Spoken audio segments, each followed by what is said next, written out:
এই যে আমরা সবাই একসাথে আসছি, আমাদের ক্যামেরা রেডি হয়ে গেছে। এই আমার বাইক না মামুন, ওই যে আমার বড় ভাই আলমগীর ভাই, ভালো একজন অ্যাক্টর। সবার জন্য দোয়া করবেন, বৃষ্টির জন্য আমরা কাজ করতে পারিনি, আমার কাজ রেডি হয়ে গেছে। আর সুন্দর মতো জানি আমরা এই নাটকটার কাজ শুরু করতে পারি, সবাই দোয়া করবেন। আর আমাদের যে মালিক, যে যাকে আমরা আম্মা বলি, আলিয়া বেগম, ওনার জন্য দোয়া করবেন। আমাদের ডিরেক্টর আছে রাজু সরকার, ওই যে পিছনে স্ক্রিপ্ট নিয়ে হাতে আছেন।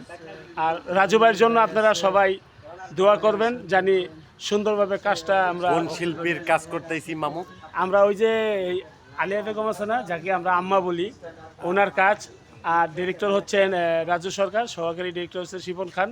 আমাদের বড় ভাই আছে ওই যে বকুল ভাই। বকুল ভাই কেমন আছেন? বকুল ভাইয়ের সাথে দেখা আমি সাক্ষাৎ একটু হয়েছে। জানতে চাবো আজকে আমার রাজু ভাইয়ের কাছে, দাদা আজকে আমরা কি কাজ করতেছি একটু বলবেন আমাকে? আমরা কয়েকটা জি। ছোট ছোট নাটকের কাজ করব। হ্যাঁ, তো এখন কথা বলার সময় নেই, কারণ হচ্ছে বৃষ্টিতে দেরি হয়ে গেছে। ঠিক আছে, ধন্যবাদ আপনাকে। দর্শক, আপনারা লাইনে থাকবেন নতুন নতুন ভিডিও পাওয়ার জন্য। সবাইকে ধন্যবাদ।